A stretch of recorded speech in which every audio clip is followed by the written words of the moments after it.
أعوذ بالله من الشيطان الرجيم. بسم الله الرحمن الرحيم. ويوم نحشرهم جميعا ثم نقول للذين أشركوا مكانكم أنتم وشركاؤكم فزيّلنا بينهم وقال شركاؤهم ما كنتم إيانا تعبدون فكفى بالله شهيدا بيننا وبينكم إن كنا عن عبادتكم لغافلين هنالك تبلو كل نفس ما أسلفت وردوا إلى الله مولاهم الحق وضل عنهم ما كانوا يفترون قل من يرزقكم من السماء والأرض أم من يملك السمع والأبصار ومن يخرج الحي من الميت ويخرج الميت من الحي ومن يدبر الأمر فسيقولون الله فقل أفلا تتقون فذلكم الله ربكم الحق فماذا بعد الحق إلا الضلال فأنى تصرفون كذلك حقت كلمة ربك على الذين فسقوا أنهم لا يؤمنون. اور جس دن ہم ان سب کو جمع کریں گے پھر جنہوں نے اللہ کے ساتھ شرک کیا تھا ہم ان سے کہیں گے کہ تم اپنی جگہ ٹھہرو، انتظار کرو، تم بھی اور تمہارے وہ شریک جن کو تم نے اپنا خدا کا شریک بنایا تھا. پھر ہم ان کے درمیان جدائی کر دیں گے اور ان کے شریک کہیں گے کہ تم ہماری عبادت نہیں کرتے تھے. اللہ تعالی ہمارے اور تمہارے درمیان گواہی کے لیے کافی ہے، یقیناً ہم تمہاری عبادت سے غافل تھے. وہاں پر ہر شخص اپنے ماضی میں کیے ہوئے ہر عمل کو جانچ لے گا اور پرکھ لے گا اور پھر ان کو اللہ کی طرف جو ان کا حقیقی مولا اور مددگار ہے اس کی طرف لوٹا دیا جائے گا. اور جو باتیں وہ گھڑتے تھے، جو جھوٹ وہ گھڑتے تھے، وہ سب ان سے گم اور دور ہو جائے گا. اے محمد صلی اللہ علیہ وسلم آپ کہہ دیجئے کہ آسمان اور زمین سے تم کو روزی کون دیتا ہے؟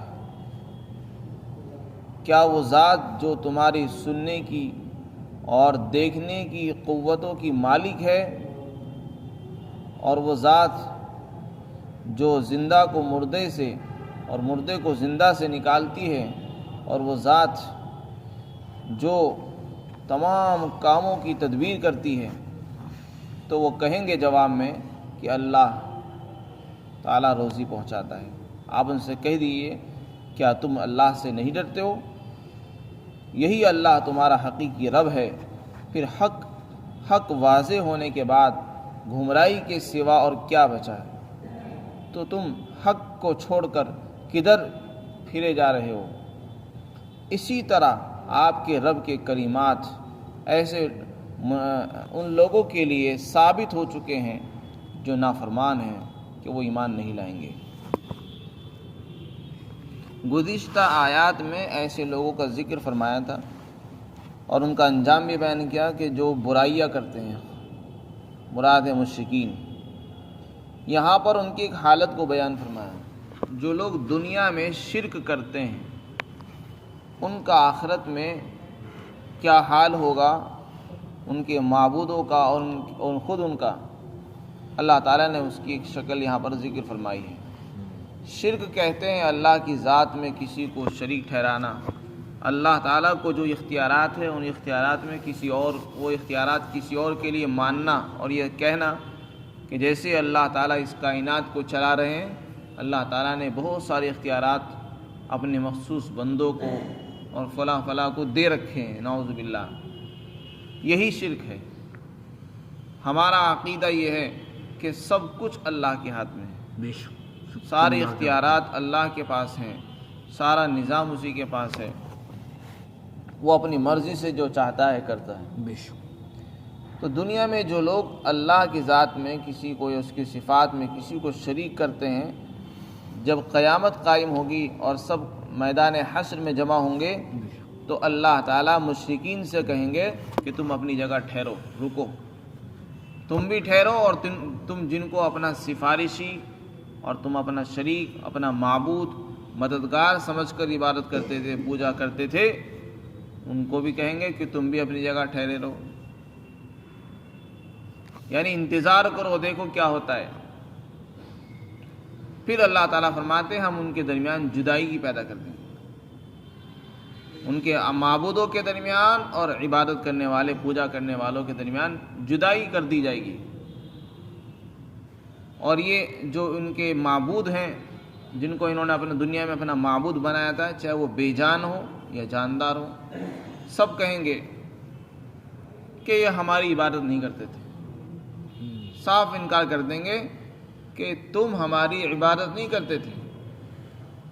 اور جب وہ کہیں گے نہیں، ہم آپ ہی کی عبادت کرتے تھے، ہم نے تم کو اپنا بڑا بنایا، سفارشی بنایا تھا، اور ہم تو اس لیے کرتے تھے کہ تم ہماری اللہ کے یہاں پہنچ کر سفارش کرو گے، تو پھر وہ کہیں گے کہ اللہ تعالیٰ گواہ ہے، ہمارے تمہارے درمیان اس بات کے لیے اللہ گواہ ہے۔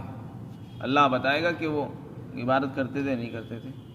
جب ان کو معلوم ہوگا کہ نہیں، ہاں وہ عبادت تو کرتے تھے، تو پھر وہ کہیں گے کہ اگر وہ عبادت کرتے تھے تو ہمیں اس کا پتہ نہیں ہے، ہم اس سے غافل تھے، کیونکہ وہ بے جان تھے، ان کو جان ہی نہیں تھی، اس لیے وہ کہہ دیں گے ہم ان سے غافل تھے۔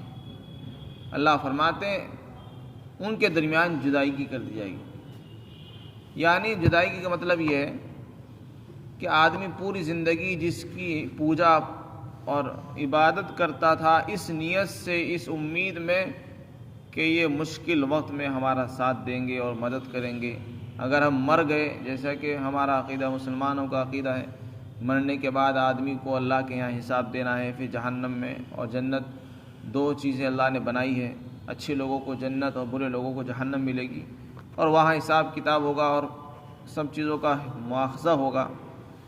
تو اگر وہاں خدا نخواستہ کوئی پکڑ ہو گئی تو یہ معبود ہمیں بچا لیں گے، اس نیت سے وہ پوجا کرتے تھے۔ اور جب وہاں دیکھیں گے کہ وہاں معاملہ ہی الٹا ہے کہ جن کی ہم نے ساری زندگی عبادت کی وہی ہم سے دور ہو گئے، اور وہ صاف انکار کر رہے ہیں کہ تم ہماری عبادت ہی نہیں کرتے تھے، تو اللہ فرماتے وہ نا امید ہو جائیں گے اور سب کو جہنم میں ڈال دیا جائے گا۔ تو جو لوگ دنیا میں عبادت کرتے تھے، ایسے لوگوں کا انجام بیان فرمایا کہ جن کو انہوں نے ساری زندگی اپنا سمجھا، مرنے کے بعد وہی ان کا ساتھ چھوڑ دیں گے اور بیزاری اختیار کر لیں گے، اس وقت یہ نا امید اور خسارے میں ہوں گے۔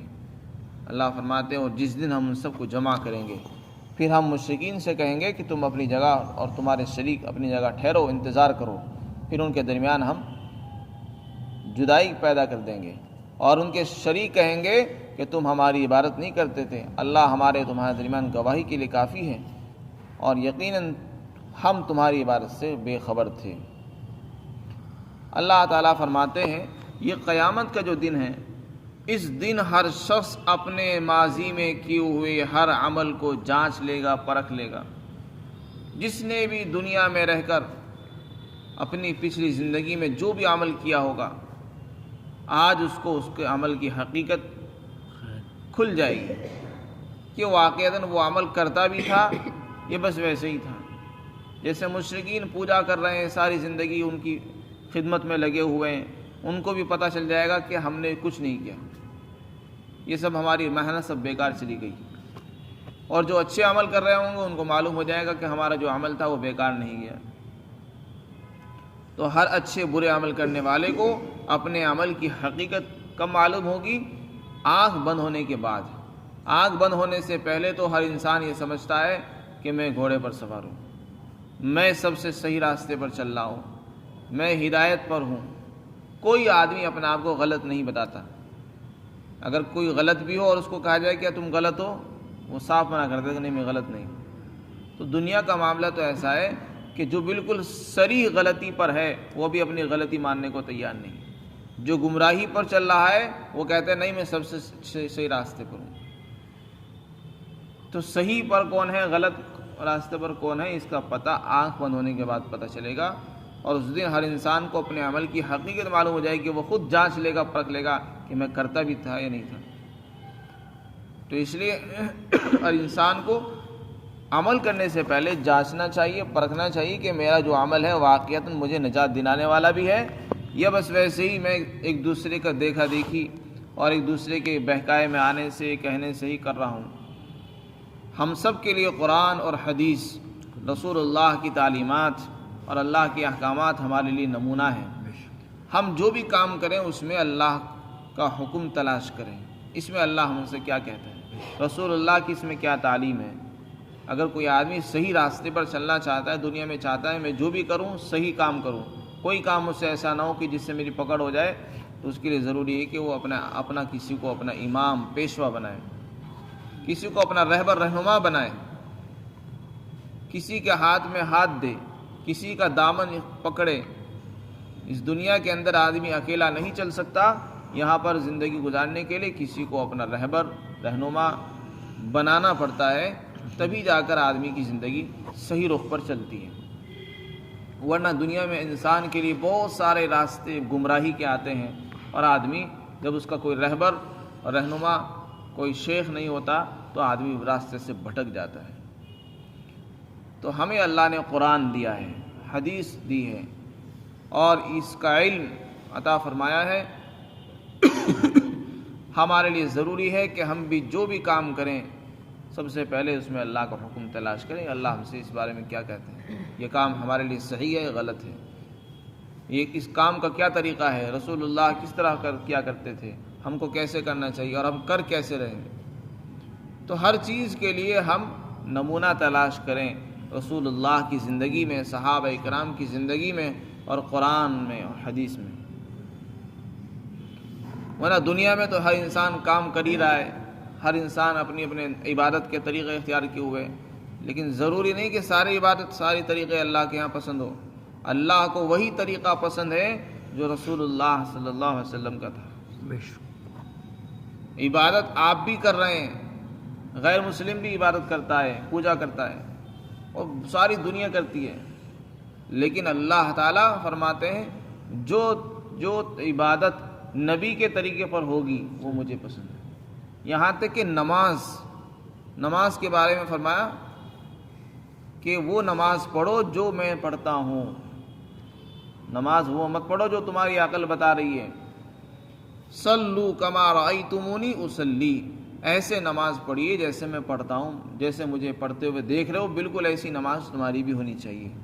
اللہ کے رسول نے صحابہ اکرام سے فرمایا تھا نماز کیسی بناؤ، جیسی میری نماز ہے۔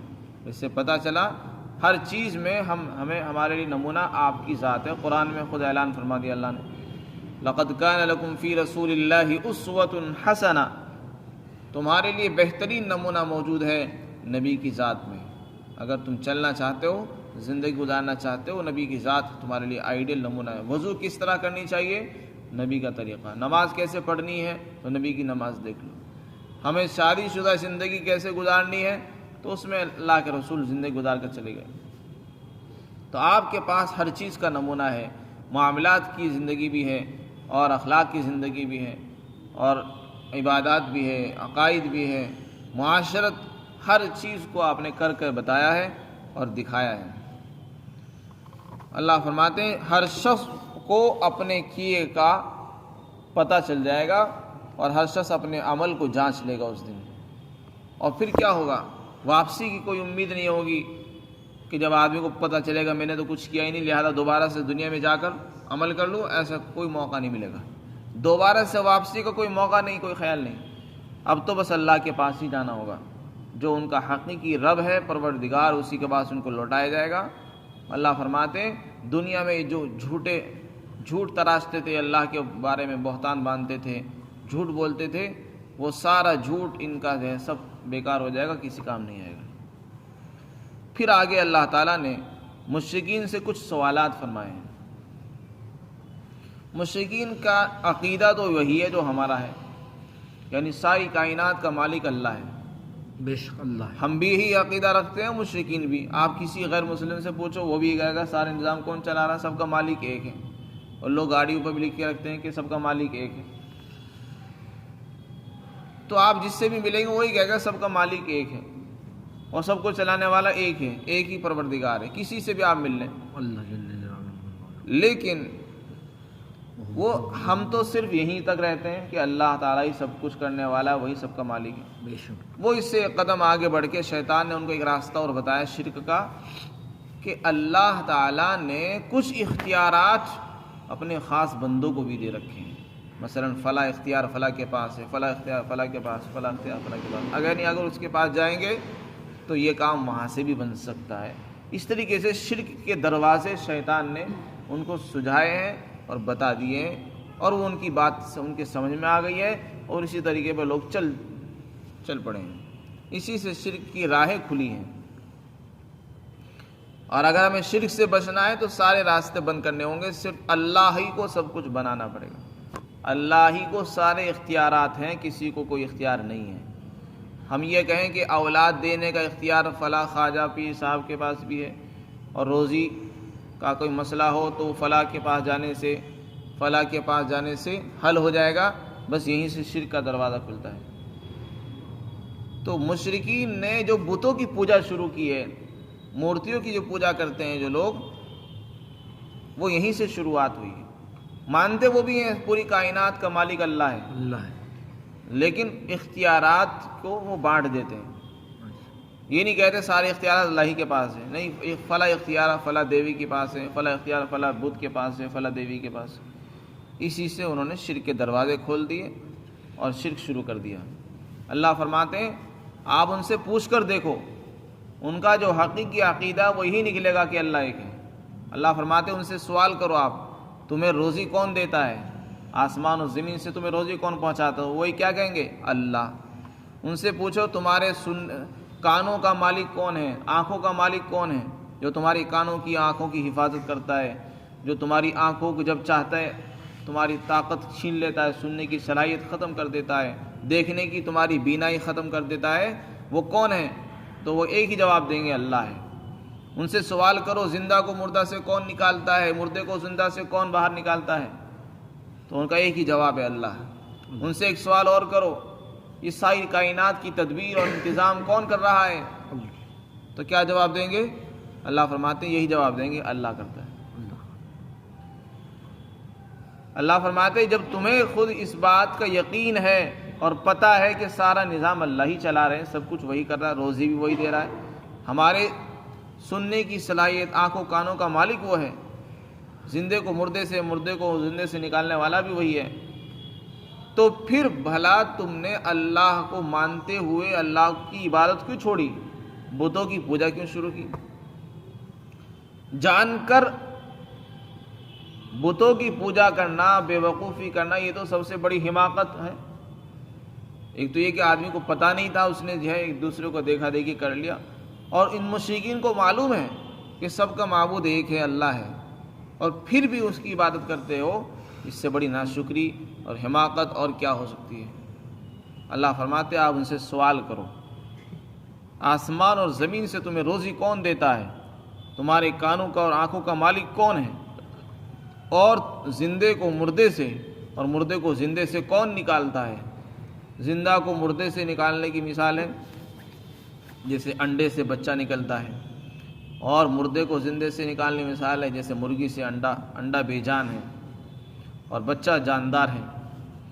اسی طرح تمام کاموں کی تدبیر اور انتظام کون کرتا ہے؟ اللہ فرماتے ہیں، تو وہ جواب دیں گے اللہ کرتا ہے۔ اللہ فرماتے ہیں آپ ان سے کہو پھر تم کیوں نہیں ڈرتے اللہ سے؟ جب تمہیں پتہ ہے سب کچھ اللہ کرتا ہے، پھر بھی تم اللہ سے نہیں ڈرتے، شرک سے نہیں ڈرتے ہو۔ اللہ فرماتے ہیں یہ جو مشرکین باز نہیں آ رہے ہیں، حقیقت یہ ہے اللہ تعالیٰ نے یہ بات طے کر دی ہے کہ ایمان نہیں لائیں گے، کیونکہ ان کی سرکشی اور ہٹ درمی کی وجہ سے جب انہوں نے شرک کی اختیار کیا، گناہوں سے باز نہیں آئے، تو ان کے لیے طے ہو گیا کہ یہ ایمان نہیں لائیں گے۔ آپ کو تسلی دی گئی ہے، آپ ان کی وجہ سے پریشان نہ ہو، اگر ایمان نہیں لاتے تو آپ پریشان ہو، ان کی قسمت میں ایمان نہیں ہے، لہذا آپ تو اپنا کام کرتے رہیں۔ فرماتے ہیں یہی اللہ تمہارا پروردگار ہے جو حقیقی رب ہے، پھر حق کے بعد بھلا گمراہی کے سوا اور کیا بچا ہے؟ یا تو حق ہے یا گمراہی ہے، دو ہی چیزیں ہیں دنیا میں، یا تو حق ہے یا باطل ہے، بیچ میں تیسری کوئی چیز نہیں ہے۔ یہ مشرکین نے کی تیسری چیز نکال لی، حق بھی مانتے ہیں اللہ ایک ہے، اور پھر کہتے ہیں نہیں شرک بھی ہونے چاہیے تھوڑا سا، اللہ فرماتے ہیں حق کے سوا باطل، حق کے بعد باطل کے سوا اور بچا کیا ہے؟ جب تم نے حق کو چھوڑ دیا تو تم باطل پر باطل گمراہی میں پڑے ہو، اور گمراہی کے سوا تمہارا کوئی راستہ نہیں۔ اللہ فرماتے ہیں پھر تم کہاں پھرے جا رہے ہو؟ اسی طرح تمہارے پروردگار کی کلمات ایسے لوگوں کے لیے ثابت ہو گئے ہیں جنہوں نے نافرمانی کی کہ وہ ایمان نہیں لائیں گے۔ اللہ تعالی ہم سب کو حقیقی ایمان عطا فرمائے، شرک سے